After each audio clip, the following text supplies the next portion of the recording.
You're listening to the Back Home Network, presented by Home Field Apparel.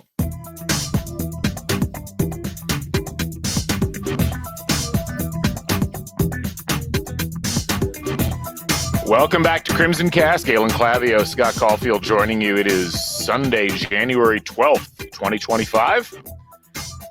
And we're back with more IU sports talk as we get towards the middle part of January here and continue to wind through the Big Ten schedule for the men. And, well, Scott, 2 steps forward, 1 step back with this basketball team again. And we're going to dive into what happened in that Iowa game, look a little more holistically at what's gone on with the season since the last time we talked, and we'll see what else we talk about as we move forward with this. But, Scott, good to see you again. How are you doing today? I'm doing great. I love going off script real quick to throw you off, but I mean, IU football real quick, like it's better to have won. So I don't love the idea of like, hey man, we lost, but but our 2 losses look pretty good right now. When you look at the national championship game, you look at that, it's like, all right, there's only one team in the country who lost to those 2 teams and nobody else. And that would be us. And again, it's much better to win and make the finals, but it is funny. Like there's not a lot of talk anymore of strength of schedule or quality losses. Like those are 2 quality losses. Those are 2 good teams we lost to. It is. And, it's funny because I've seen a lot of people tweeting about that or posting about that. And I think they should. I have seen people be like, well, it's loser mentality if you're celebrating losses. And my response to that, and what I would recommend everybody's responses to that be, should someone bring it up in conversation? First of all, what's happening in your life that you're talking with someone who's bringing that up in conversation? If you're on Twitter, and I say this as someone who's on Twitter all the time, that's your own fault. Right. But, the response is IU fans aren't celebrating the losses. IU fans are reacting to the hideously disproportionate and narratively incorrect response to IU losing those games. IU loses to Ohio State, who's in the national title game and has looked incredibly dominant in most of the games that they've played in this playoff. And everybody was told, Indiana lost. They don't possibly belong in the college football playoff. Indiana loses by 10 to Notre Dame. At Notre Dame. And everybody says, well, they clearly didn't belong in the playoff. Colin Cowherd's like, let's never invite Indiana again. And then you watch the rest of the playoffs. You're like, Notre Dame's actually good. Who would have thought? So, yeah, it's an interesting spot for IU fans to be in, and it's been funny watching non-IU fans pick up on this. Like several of the accounts that follow college football have, picked up on this since then. A couple of them tweeted out like, "We all owe Indiana an apology," and I'm like, yeah. What I find most amazing is, again, Indiana has broken the national media landscape when it comes to football, where we're still talking about Indiana, and it's the 12th of January. We're not talking about SMU. Yep. We're not talking about Clemson. We're not talking about any of these other teams. We're still talking about Indiana. That's good. I'm curious what the narrative when the preseason polls come out and we're ranked like 19th. What's that going to be like? You're not allowed to do that. Like there'll be some other reason why, like Feinbaum and Alabama need to be pissed at Indiana for being there. It's like it really is. It's like the Revenge of the Nerds, and like the nerd is in the cool kids party. It's like, how can we get this out? Like how can we stop this infestation? Because we let them in.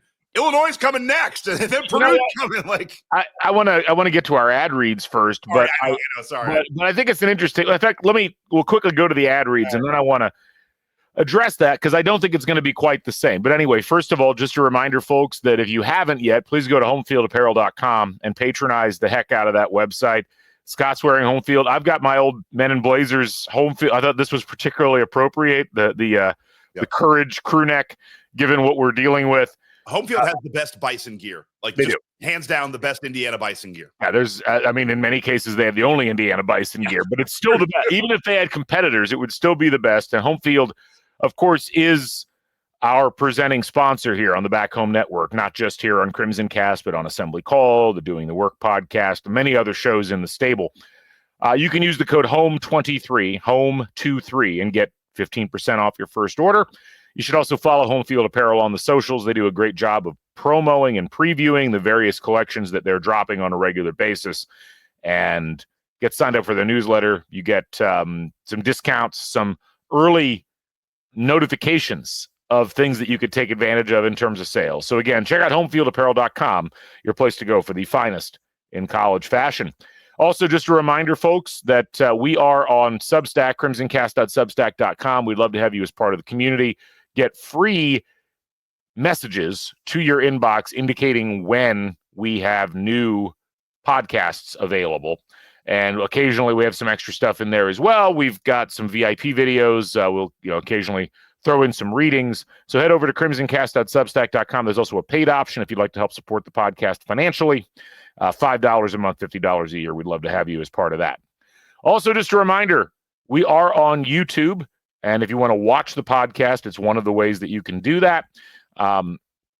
Go to YouTube, search the Back Home Network, and join the nearly 7,000 people that have subscribed to the YouTube channel. We're at 6,987 right now. 7,000. I'll count it. I'll allow it. Let's get to seven. Well, I just want to say, let's get to 7,000. Let's get that number up there by January 15th. Tell your friends, have them subscribe to the Back Home Network YouTube channel. I'll put a link in the Substack message. Political joke. Galen's calling up YouTube and like, give me 10 more subscribers right now. Give me 10 more subscribers.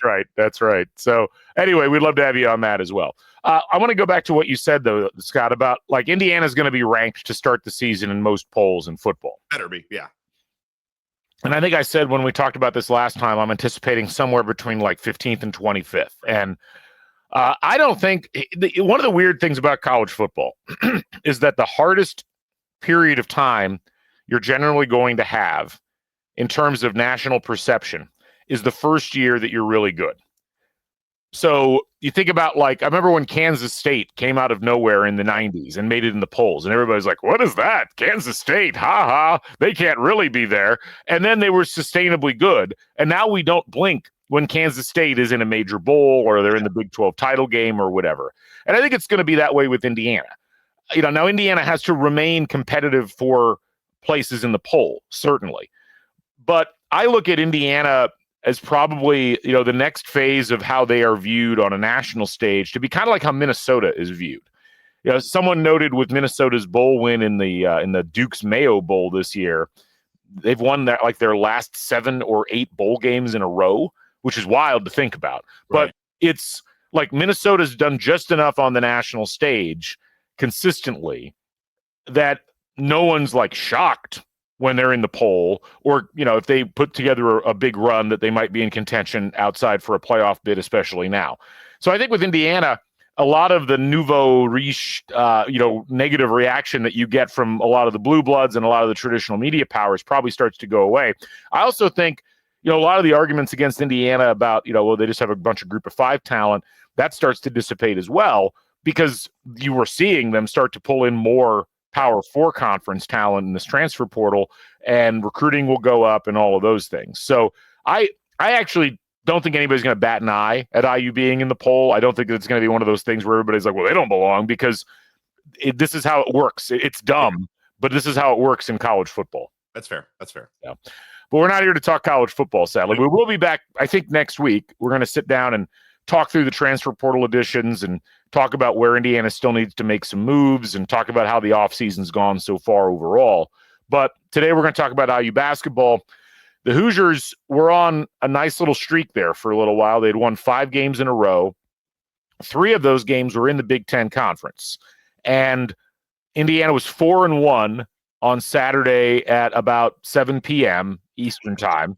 And we're getting ready to go to Iowa. And it was, Iowa was projected to win by 5, but it was one of those games where you looked at it and you said, this is an Iowa team that frankly they're not that good. Defensively, they're very bad. Yes, they can score, but Indiana's playing really well with this single big lineup that's been forced by Malik Renew's injury. They've been getting good play out of Omar Ballo. They've been getting good play out of Miles Rice. They've gotten good play out of several other players. And you looked at this and you were like, well, this is a good acid test for Indiana. This is a game against a team that's borderline NCAA tournament. They might make it, they might not. They don't really have any great wins on their resume. If you could go in and win at Iowa, it's going to be a quality win regardless. And at the very least, let's see Indiana go in and compete and play to their maximum potential, what we thought we saw in these previous games.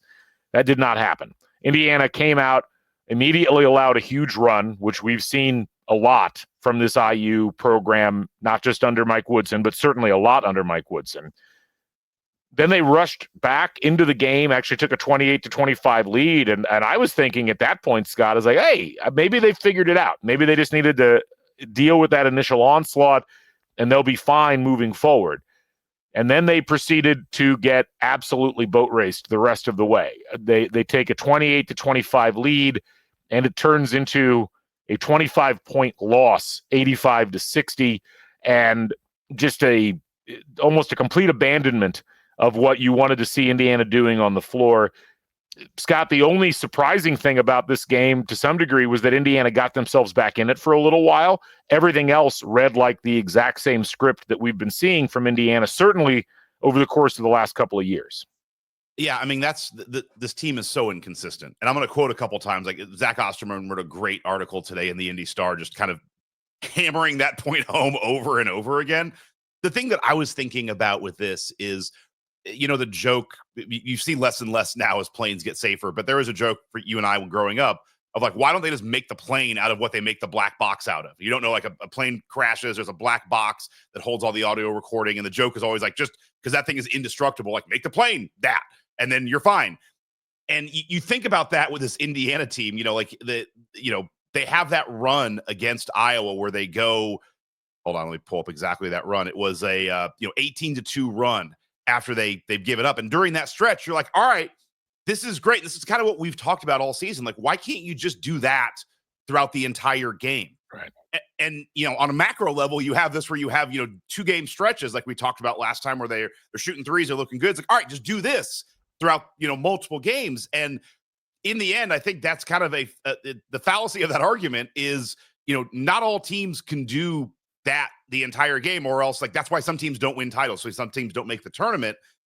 And I think that's like the hard reality with this team is they're not capable of keeping that stretch up, whether it's their ability to do it and keep mentally focused on what they need to do, the schematics that they're running, or the fact that there is another team over there that when other teams seem to make adjustments, those problems seem to compound. And the frustrating part with this team and kind of the last couple of years with IU basketball is you see glimpses. It's like a cloudy day. The sun comes out for 12 seconds. You're like, oh, that's awesome. Why can't it be like this all day? And then it goes away.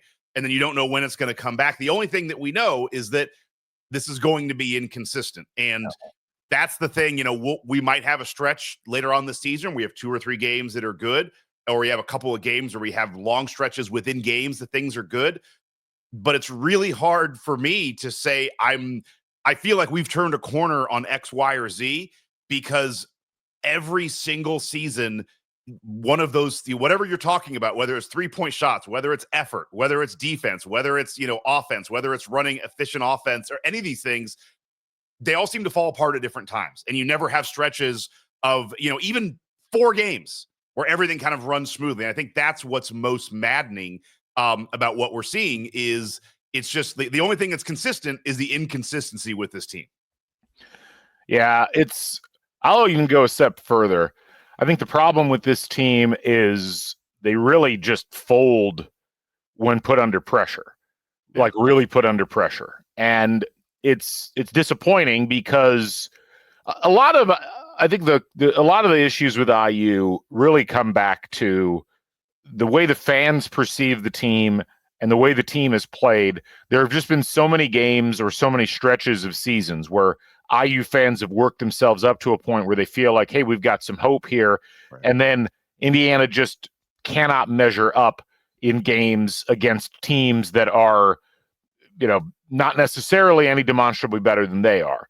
But it feels like those teams are just trying harder. And that is the kiss of death when it comes to a lot of how IU is perceived. And look, we've seen that even in good seasons. I'll always remember, Indiana comes into that game at home versus Iowa in Trace Jackson Davis's final year. And, I think they were 11-7. They were certainly in the hunt at that point, I think, to, potentially win the Big Ten title or at least stay in the hunt.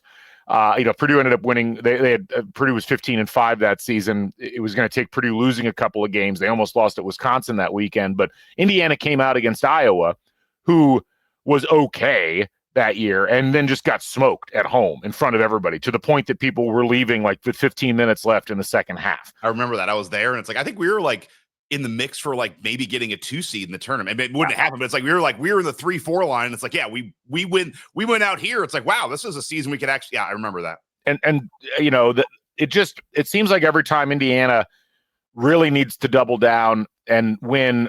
You know, sometimes they've been able to handle it, but more often than not, what we've seen is the result that you saw last night, where it's not even that they lose. It's that they lose by a huge margin. And, you know, you want to go back to you talk about Zach Osterman's story, and he might have had this in the story, but he also had a tweet, which a lot of people have been referring back to now and added, I think reasonably so. Indiana has lost 31 regular season games in league play under Mike Woodson. Of those now, 16 have come by double digits, 12 have come by 15 or more points, 5 have come by 20 or more points. And last night obviously fit into that category.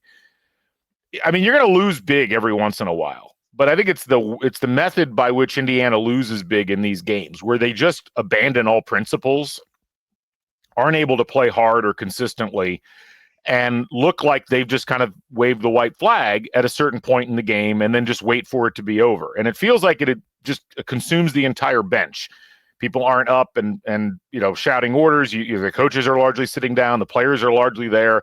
You know, it's just kind of this acceptance that we're not that good. We're not going to compete tonight. And then the same platitudes end up coming up in the press conferences at the end of those games. You saw more of that last night, where there's just like, you can either not take Woodson at his word, or you can take Woodson at his word. If you take Woodson at his word, it's like, well, constantly he's like, well, the team didn't come out ready to play. And it's like, it's year 4. How is your team still coming out not ready to play? How is your team not able to navigate these sorts of circumstances? Not like the first time you've been to Iowa. And it's not like this is a world-beating Iowa team. I mean, this is an Iowa team that, they've done a few good things, but that was an Iowa team that was 52nd in the net coming into the game.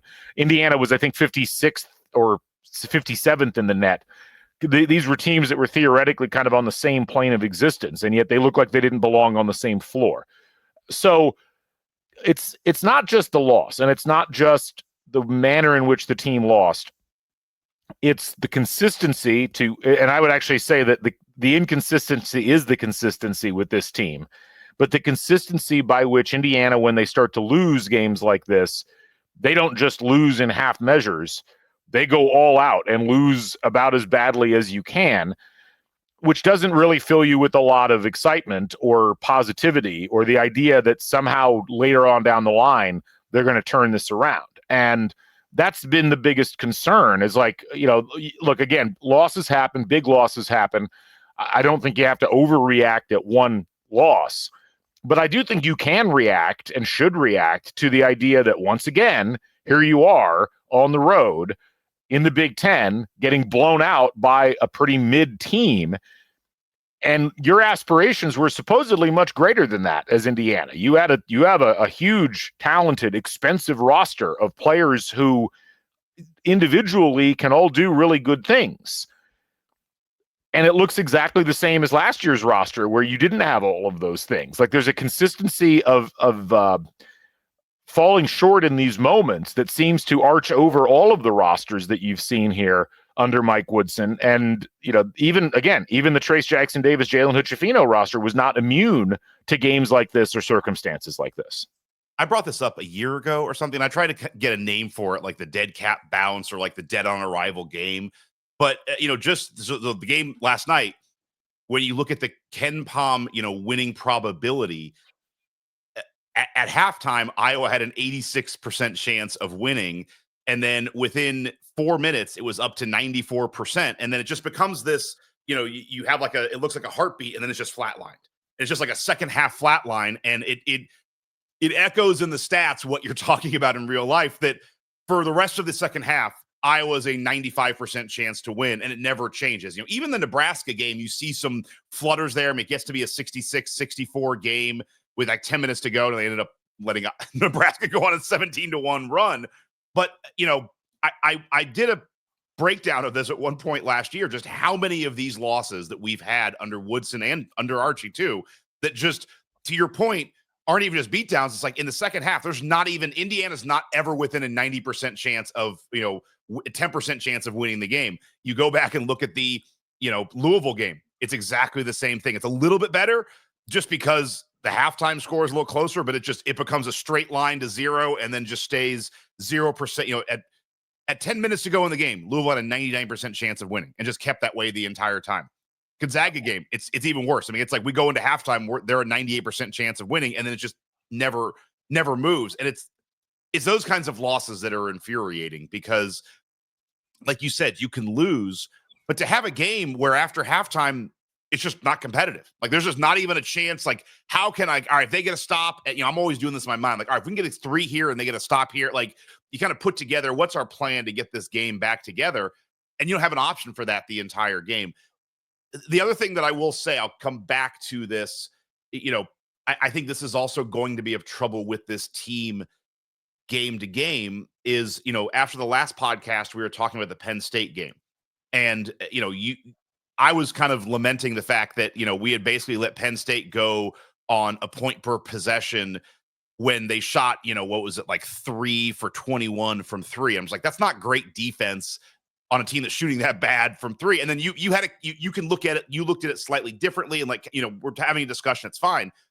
But then it's like 2 games later, it's like, oh no, we let Iowa score 1.18 points of possession and just let them just obliterate us on defense. And it's like, you can kind of start digging into the stats in little pieces and trying to manipulate it. But like in the end, this team's going to come out and do what it does, which is just play poor defense and not more. Yeah.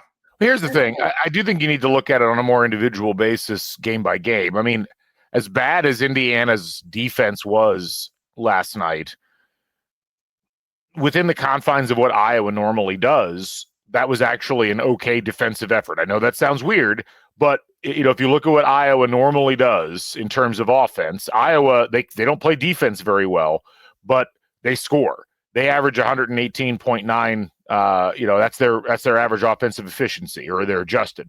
And that's exactly what Indiana allowed. So they allowed Iowa basically their average. Now, you need to do better than that. Yeah. The problem was Indiana offensively just didn't do anything. I mean, looking at the stats, that was the worst offensive performance that Indiana had since the game at Rutgers last year. And I mean, depending on how you look at it, you could even go back to the previous year, again, at Rutgers. The problem there is, like, what Rutgers is known for? They're known for really good defense. They're known for playing really hard-nosed defense, and that's certainly given Indiana fits with their physicality. Iowa is not. Iowa is a really bad defensive team. And the fact that Indiana could not figure out how to score with all the talent that they have on the floor against Iowa, and the fact that they on the game ended up only scoring they were at 835 points per possession. They got obliterated on the offensive glass. They hardly pulled down any offensive rebounds, and that had been an area of success. They turned the ball over a ton, which is something that they had more or less not done.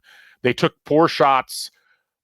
Everything that you didn't want them to do offensively, that's what happened. It was very much a carbon copy of the Louisville game, except in the Louisville game, Indiana had a lot of offensive rebounds. They just didn't hit any shots. In this one, they didn't get any second chances, and they didn't hit from outside. So, it's another issue where it's like this team just really has a hard time against a certain caliber of competition putting everything together. You can go back to the Nebraska game. Their offense wasn't great in the Nebraska game. It was probably close to being able to be an offense that you could have competed for a win against, but their defense was atrocious in that game. And they let Nebraska just do whatever they wanted from all over the floor, especially just shooting the ball in general, getting to the free throw line, things like that. So it just feels a lot of times like Indiana seems to know what they want to do, but when they can't do that, they really don't have a plan B. They really don't seem to be able to adapt well to circumstances. And, Scott, I mean, kind of looking at it more in the macro, this is why I was very hesitant about getting overly excited regarding this 5-game winning streak that Indiana had put together. Because on the one hand, and this is where it's tough as a podcaster or as a writer trying to deal with the ups and downs of an individual season. Here you have an IU team that had won 5 in a row. You can kind of throw the Chattanooga and Winthrop games out as far as I'm concerned. I didn't think those were particularly important one way or the other, but 3 Big Ten games in a row, including a game on a neutral floor. And, you win all 3 relatively handily, and you cap that off with a win at home versus a USC team that is not helpless, as we saw yesterday. That USC team won at Illinois and won pretty handily. But it was Rutgers, Penn State, and USC. Rutgers and USC are not going to the tournament this year. They have some significant issues. Penn State that's a Penn State team that turned around and lost by 30 at Illinois immediately after losing to Indiana by 6. So it's like, well, how impressive was that victory really for Indiana? And then they run into Iowa, and Iowa is clearly, from an effort perspective and from a plan perspective, a significant cut above what Indiana is able to provide. And then this is where you come back to what we've been talking about for a while, which is, what's the ultimate goal of this season? The ultimate goal of this season is supposed to be not just making the tournament, but putting yourself in a position where you can be a protected seed, where you're top 4 in the conference or better. That was always supposed to be the narrative. And yeah, the Rutgers, Penn State, and USC wins were nice. Those were games, all of them, maybe all but the Penn State game, that you absolutely had to have. And Penn State was one of those road borderline games or away from home borderline games where it's like you got to win that game if you want to achieve even close to the goals you had. Well, so was last night. Because again, Iowa is a borderline NCAA tournament team. I don't think they'd be in right now. And Indiana looked like they didn't belong on the floor with them. And that's really disturbing when you think about the sheer volume of games of that caliber or better that Indiana's got right in front of them here over the course of the next month. Yeah, and the other thing with that 5-game win streak is even within that, the trouble is the losses are just everything's laid bare. It's just you see everything poor. It's bad defense, it's bad offense, and you get, shellacked by Iowa, and you see lack of effort. Same thing in the Louisville and Gonzaga wins. Even that 5-game winning streak, we're trying to find the positive things, but it's like, you beat Winthrop, but you went 1 for 20 from 3. Like, that's not awesome. Like, there's a red line in, you look at like Bart Torvik does a great job with the stats for every game. And it's like green is good, red is bad. There's not one game that we have where everything is green, which is kind of wild when you look at like some of the non-conference teams we've played. Like a Winthrop should be a game where it's just like, that's not only a get right game, that's an all green game. But no, you still go 1 for 20 in that game. The Penn State game, that's a good win on the road. But even within that game, you had a feeling like you put them away and then you really let them get back into the game. You and I were at the USC game where you won that game, by 13 or 14 going away. But there were large stretches of that game in the first half where you're letting USC kind of dictate the pace of the game. The trouble is there hasn't been those wins where it's like the wins have not been as emphatic as the losses. And that's where it gets really tough. The other thing that I want to hit on, I'll probably continue to talk about 3-point shooting as I tell you not to talk about 3-point shooting. But I go back to this, Indiana goes 12 for 27 against Rutgers. It's a weird schizophrenic way this team shoots and plays with the 3. If you go back to the Nebraska game, they went 8 for 35 3-point attempts. And then it just becomes this kind of slow, like it's like a half-life, just nuclear physics. You're losing half every single time. The next couple of games, they shoot 20. They go 12 for 27 against Rutgers, and then they go 9 for 23 against Penn State. That's why I said they're not going to do that again. And they go 6 for 21 against USC, 4 for 16 against Iowa. Like they keep making less and shooting less. What we know is that there will be a game at some point in the next 5 or 6 where they're going to shoot 35 threes again. Maybe they'll hit 10 or 12. And it's like, that's when I don't want to hear like, oh, maybe we've turned the corner, because we haven't. Like, everything kind of continually goes back to the scary thought is that, maybe the norm is kind of what we're seeing against Iowa, that everything always seems to kind of funnel back to those types of games. The good games are maybe the mirage, the wins are maybe more the mirages. I would look at it perhaps more like this. If you look at Indiana from a 3-point shooting perspective, there's some very disturbing trends right now. But I think the most interesting one to me is right now, Indiana's overall 3-point shooting percentage on the season is 31.9%, which is actually worse than last year now. They're 246th in the country in 3-point percentage made, and they were much better than that earlier on in the year. Last year, as bad as they were shooting from three, percentage-wise, they were making more threes than Indiana's made so far on the course of this season. They shot 32.4% last year from three.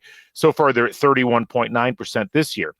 If you take Indiana's three-point shooting stats against top 50 teams, Indiana's shooting 28.6% from three this season, which is not great.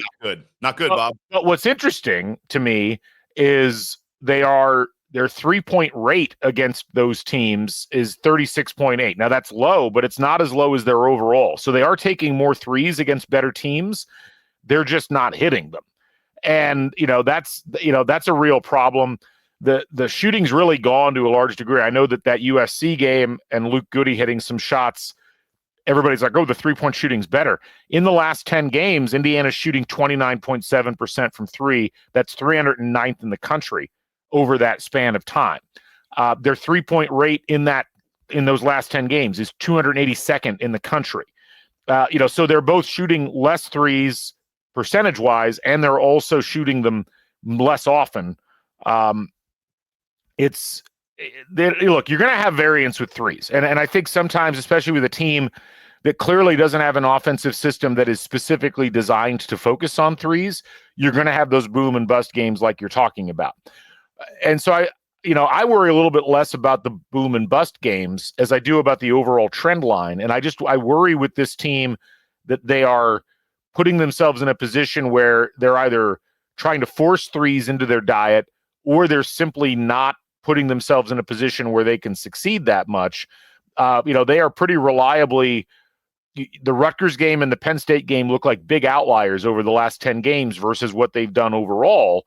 When you shoot 23% versus Nebraska from three, 28% versus USC, 25% versus Iowa, so much effort and focus has supposedly gone into trying to broaden the offense and make it more modern and more holistic and taking advantage of the 3-point line, which you have to do from an efficiency perspective.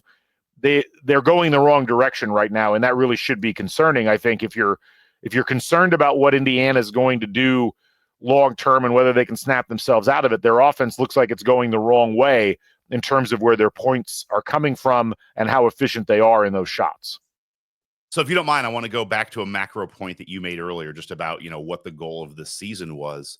Because I think this is what's also really concerning, is having this game at this point. You could lose at Iowa, but again, it's the manner we lost, the trend lines you're talking about. When you look ahead, this is where, just in KenPom, the next 7 games are losses. And, we've talked about the stretch of the schedule. And you last time kind of identified that Purdue to Purdue stretch on January 31st. Like, just to get to that first Purdue game, you got to play Illinois at home, at Ohio State, at Northwestern, home to Maryland. And then we get to what you think is the tougher stretch of the season. KenPom doesn't have us winning a game until we play UCLA at home on February 14th, which I'm kind of dubious whether that's a 1-point win. It's a 50% game.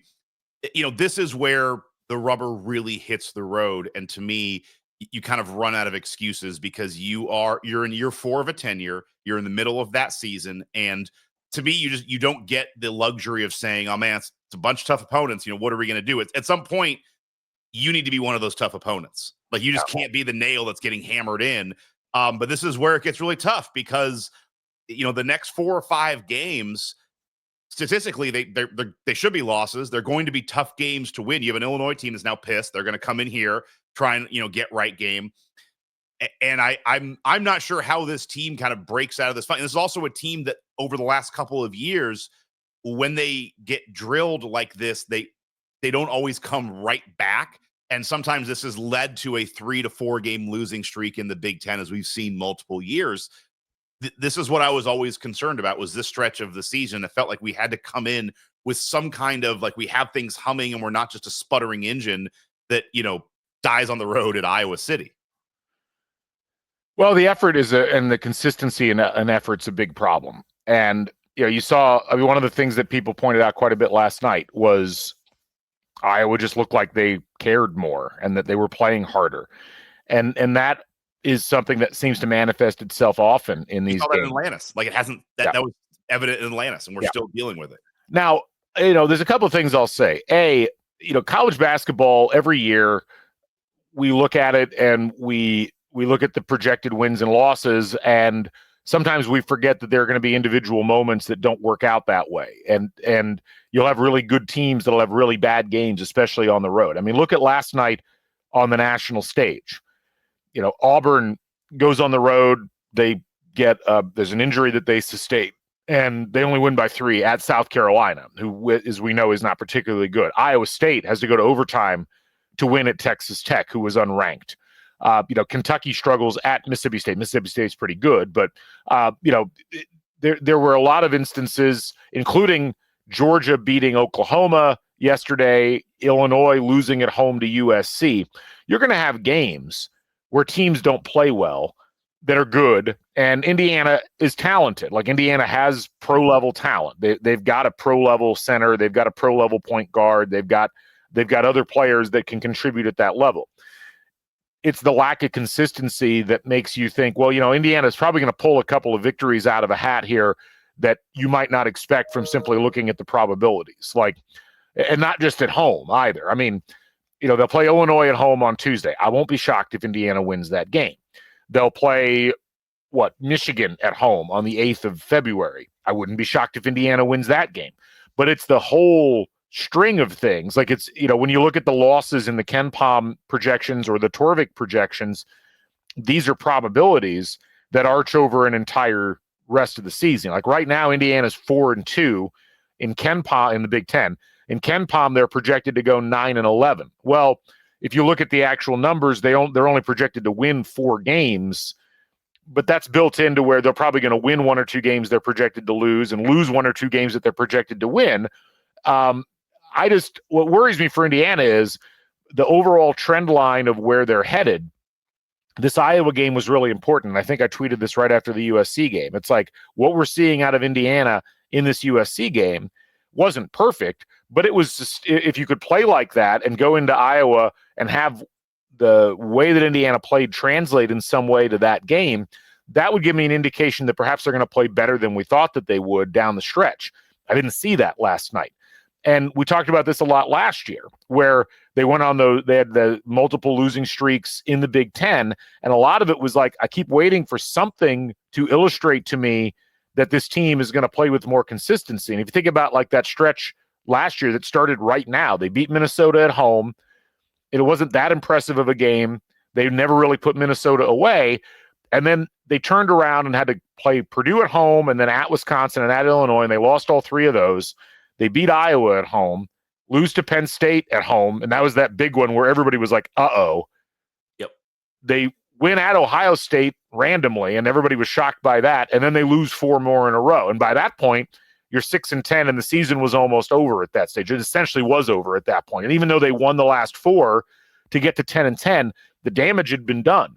So that's what worries me. And sorry, just to go on to the larger point, something we had made, just finishing that off. You go to the Big Ten tournament, it's like you gut out a win against Penn State. It's like, okay, now maybe we can make a run in the Big Ten tournament to maybe get into the NCAA tournament. It's like, oh no, you play Nebraska, you lose 93-66. Again, a game where at halftime you have a 98% chance of losing. Yeah. And it just stays at 90 the entire game. So like, again, these kind of flux point moments, these pivotal moments where like, all right, can we turn the corner and get some momentum?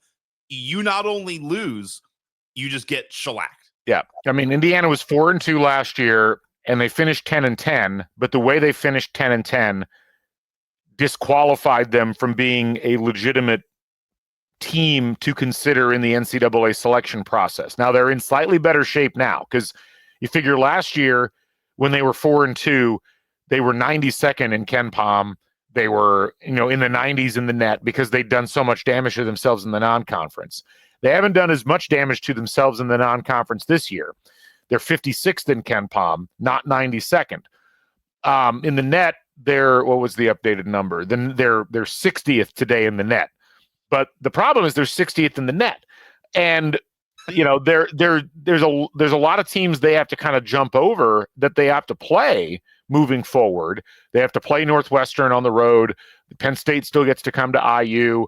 And then you got that whole mishmash of teams that are between 20 and 35 in the net, which is Maryland, Oregon, Purdue, Wisconsin, UCLA, Ohio State, Nebraska. That, like, at some point you're going to have to elevate yourself up into that conversation.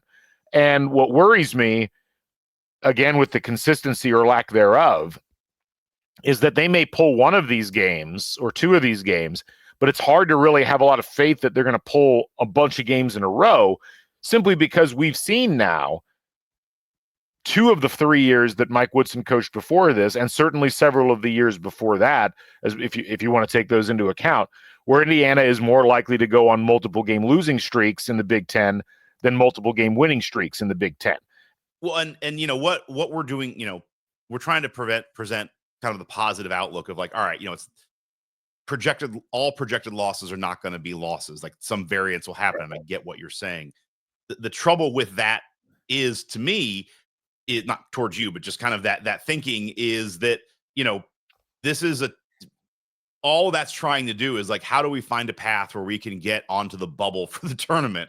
And that's kind of all we're doing. Because what we haven't talked about is, like, all right, here's our path to get back to what you and I had thought kind of and most people, not like we were out of bounds, was a realistic expectation for this season. And honestly, take coaches and, years at helm out of it, should always be a realistic expectation for Indiana basketball. Like, every year we should go into a season hoping to win a Big Ten title and getting a protected seed in the tournament. Like, that is what Indiana basketball should be going for. I mean, we haven't been, but at some point we just need to stop saying that. I mean, really.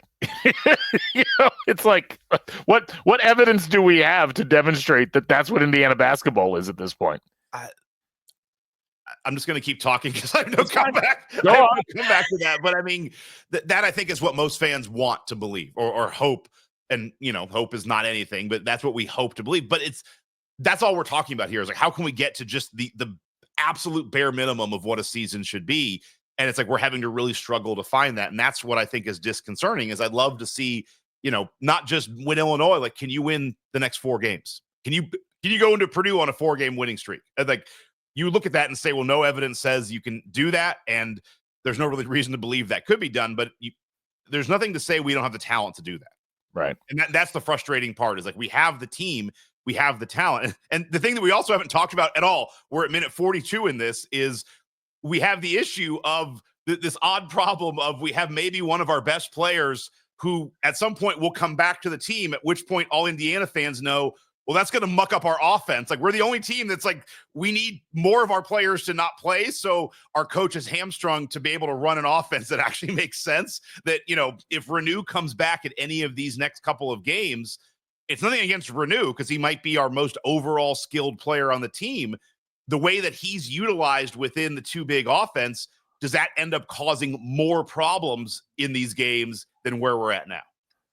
I mean, it's certainly an open question. And, it's funny because Indiana has slowly gotten better defensively over the course of this season compared to what they did last year. They've actually, if you look at the actual numbers on a game-by-game basis, they've kind of flatlined in terms of adjusted defensive efficiency since the start of the year. Offensively speaking, it's hard to say. I mean, so much of what we talked about with Renew being out, and with the change in how Indiana was playing offense, was largely tied to the fact that they played 3 pretty good offensive games against Rutgers, Penn State, and USC. Well, last night they did not. So it does come back to this idea, if you're continuing to shoot fewer threes, is it a situation where maybe you have to have the 2 big lineup back in just to maintain some level of offensive normalcy? But then you take away the extra outside shots. But if you're not going to take the shots, like they didn't take the shots against Iowa, then what's the point? So I think you're right, and certainly I've said similar things. But the more I think about it, it's like, I don't think the Renew injury matters that much. It's really like just how Indiana is choosing to play, and there's a lot of effort issues, and there's a lot of, again, consistency issues that seem to go well beyond whoever is out on the floor at this point. And that is really frustrating. And I guess I keep coming back to this idea, Scott. I keep waiting for some evidence that it's going to change. And yet I don't necessarily see that taking place. You can just the one thing I'll say, and again, a lot of it will be, I guess, put into more relief by what happens in the next 3 games. Maybe this was just a big outlier game, and Indiana had like just a bad game. If they come back and beat Illinois, then they've got at Ohio State and at Northwestern. Those are 2 games that are very similar in profile to what they just played at Iowa. And they won at Ohio State last year. They've certainly struggled to win at Northwestern over the course of the last several years, but it's not an insurmountable thing for them to do. But again, it all comes back to like, what are you predicating your belief in the team on? What is it you're pointing to that making you say, I think Indiana's going to do this, or I think Indiana's going to do that? And what's disheartening about the Iowa game more than anything else is a lot of the things that people were leaning on to say, I think Indiana's going to be better, they're rounding into shape, all just washed away very quickly in that game. And even if you want to say, gosh, that was just a bad game, it's like it was a bad game in all the worst possible ways. If you're an Indiana fan trying to build some degree of belief that your team is going to exceed expectations as they go through the next month and a half.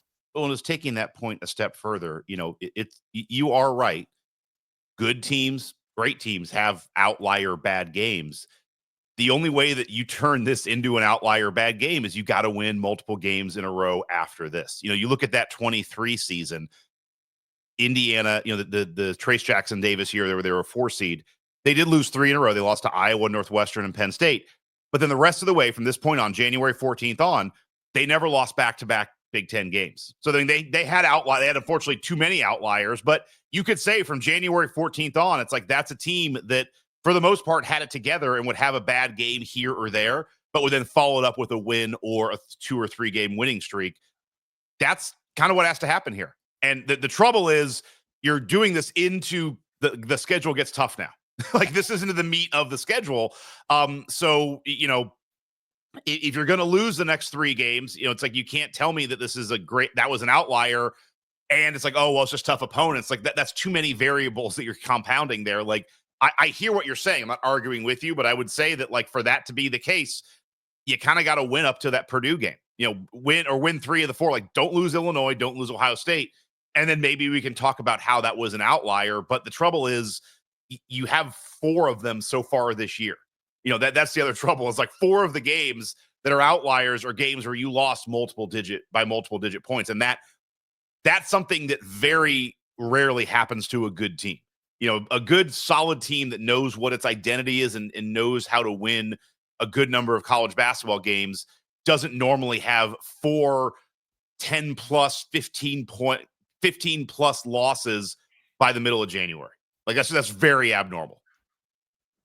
Well, we'll see what happens as we move forward with things here. It's one of those deals where I think everybody that was, even the people that weren't being honest with themselves, you kind of looked at this and said, there could be positives that come out of this. There could be situations where Indiana is able to go on the road and win games. I think those things are still possible. They have the talent to do it. But, at this point, I don't know that they've done enough, and they certainly didn't do enough in the non-conference to truly justify a bid in the tournament. So they're going to have to do the work in the Big Ten. Now, they had crept into the lower reaches of some people's bracket projections. That win at the Palestra has done some decent work for them, but that may not be enough. And, the question becomes like, well, if you tread water from this point forward, if you're Indiana, have you done enough to get into the tournament? Obviously, you want to have that happen. You want to get into the tournament because that matters more than whatever the preseason projections were. Getting in the tournament still matters. You can have the conversation about, was all of this sufficient afterwards? But it does look like a team that, if you were going to wager right now at 13-4 and 4-2, if you were going to wager whether or not they were going to make the NCAA tournament, I don't know how many IU fans are wagering that IU is going to make the tournament. And that's the people that aren't doing bracketology. Like I still do that regularly. I look at what they've got to do the rest of the way. The nice thing is they're going to have plenty of opportunities to win games. And you're the bracketologist. Let me ask you this. And this is a tough question, but how many wins in the Big Ten do you think they need to get? And I know there's so many other variables, but like, give us the fans a 9-11. I don't think gets it done. 10-10. At what level are we like that? I think that's given us a shot to be firmly in the bubble. See, the thing is, I don't think you can do it that way. I mean, there's going to be, and I hate to be like wishy-washy on it, but like there's going to be, I saw something the other day, or actually this morning, where I think it was John Rothstein tweeted something out about, there's going to be 7-11 SEC teams that make the oh God, not more SEC. God, so many good losses. but this year he's right. I mean, the SEC is really dominant in terms of their overall play, but not all 7-11 teams are created equal. Paid off by ESPN too. They're coming for all of us. That's right. I'm trying to make a point, Scott. Like Texas is a team that cannot afford to go 7-11 in the SEC and make the NCAA tournament. Whereas, someone like Ole Miss could go 7-11 because they've got enough on their resume that, if they go 7, they're 3-0 right now. They're not going to go 7-11, but they've beaten BYU on a neutral floor and they've beaten Louisville on the road. I mean, they've got a lot of things going for them. Indiana doesn't have those things.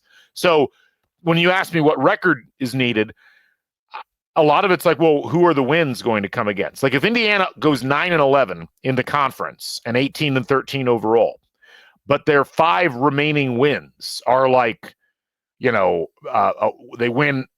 Don't laugh, but they win at Purdue. They beat Michigan at home. They win at Ohio State. They win at home versus Ohio State, and they win at Washington. That might be enough for them to get in. Whereas if they go with the same record, but their 5 wins are like Northwestern on the road, Washington at home, Ohio State at home, Penn State at home, Maryland at home, I don't know if that's enough. Maybe it is. So a lot of it is like, who does Indiana beat? Where do they beat them? There aren't a whole lot of games that won't help in some way if you win them in this rest of the season. I mean, at Washington's probably not going to do much for you. And I would say probably like at home versus Penn State's not going to do a whole lot for you. And I don't know that at home against Ohio State's going to do a whole lot for you. But there's a ton of other games that are going to be helpful to the point that Indiana almost like all they have to do is just, if you can win 6 games the rest of the way, I think a collection of 6 wins out of this mix probably gets this team into the tournament.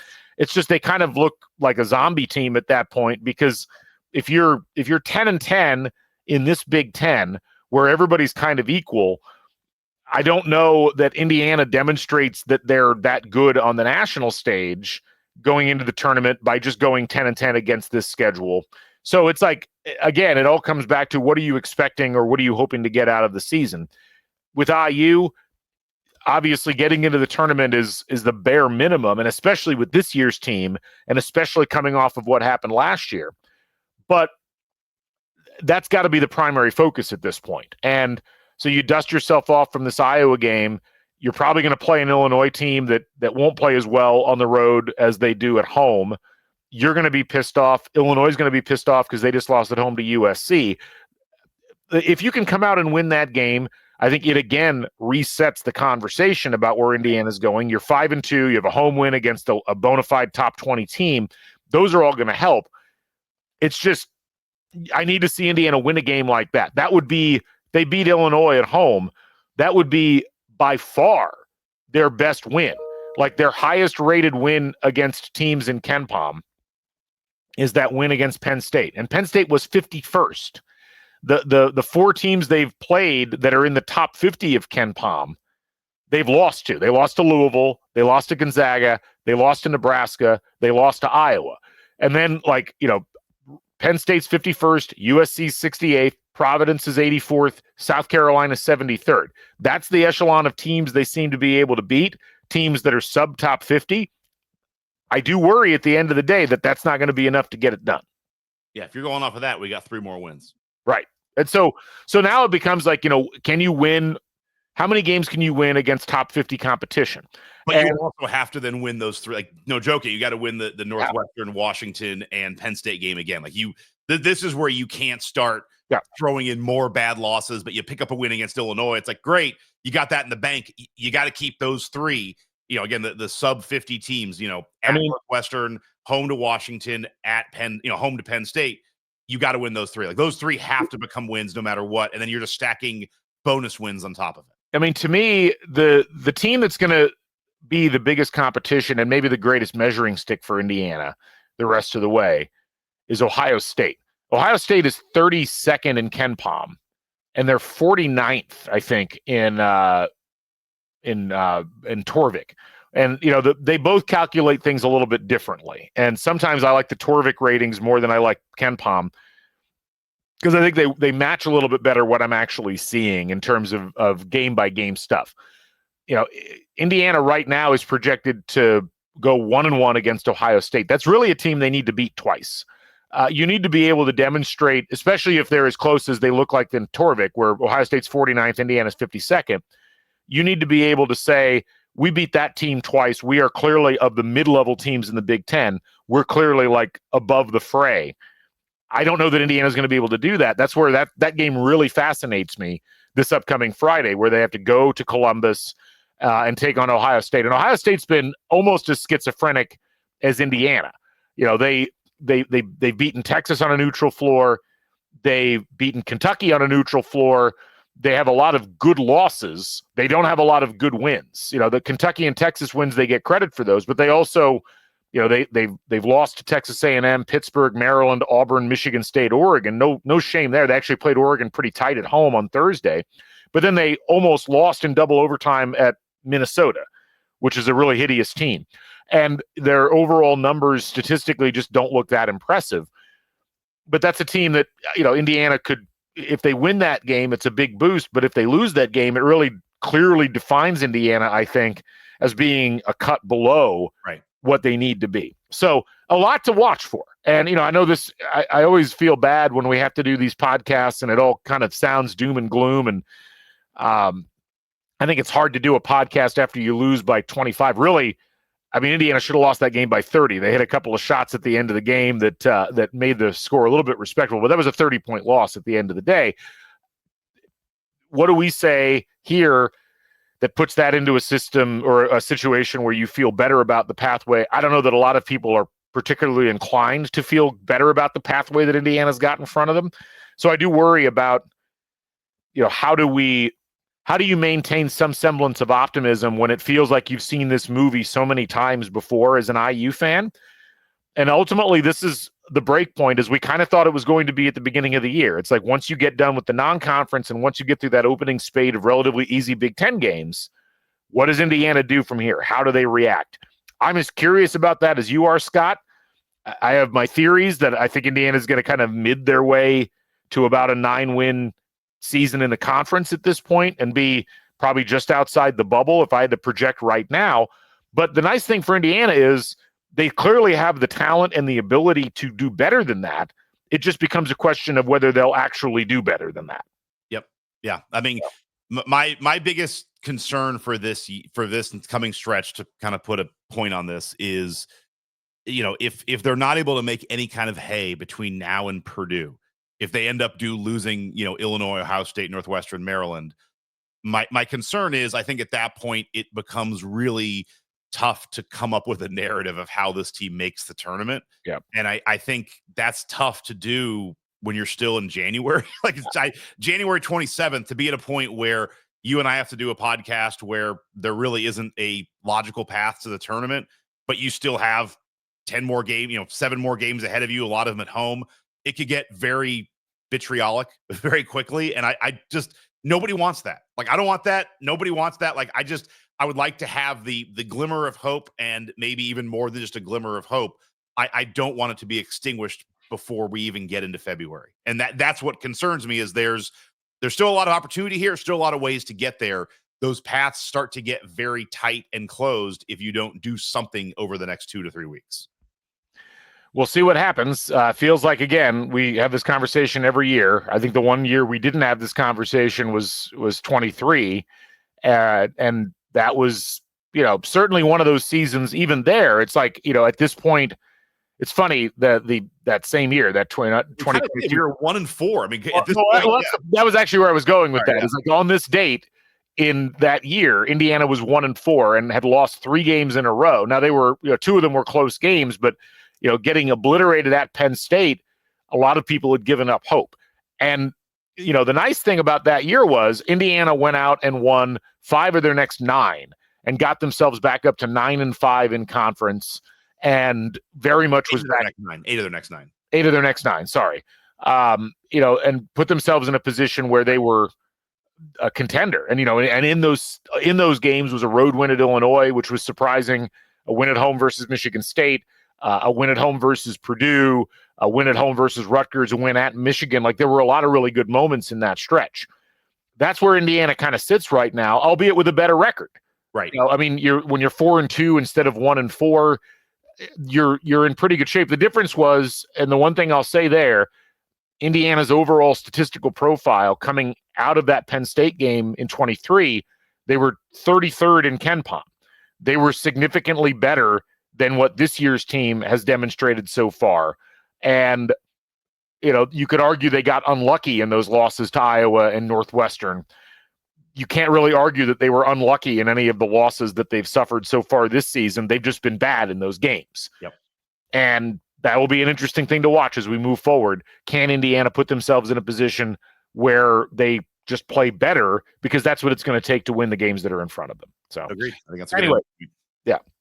All right. Well, that'll wrap it up for us on this edition of Crimson Cast. We will be back with more in the future. We'll have another podcast, I think, coming up this week. We'll probably have a football podcast coming up later this week. So just keep an eye out for that as we continue to move through January, and Indiana takes on Illinois at home this upcoming Tuesday. My thanks to Scott. My thanks to our presenting sponsor, Home Field Apparel, and our entire family in the Back Home Network. I'm Galen Clavio saying thanks for joining us here on the show. We will catch you folks on the flip side. Stay never daunted. Bring back the Bison. So long, everybody.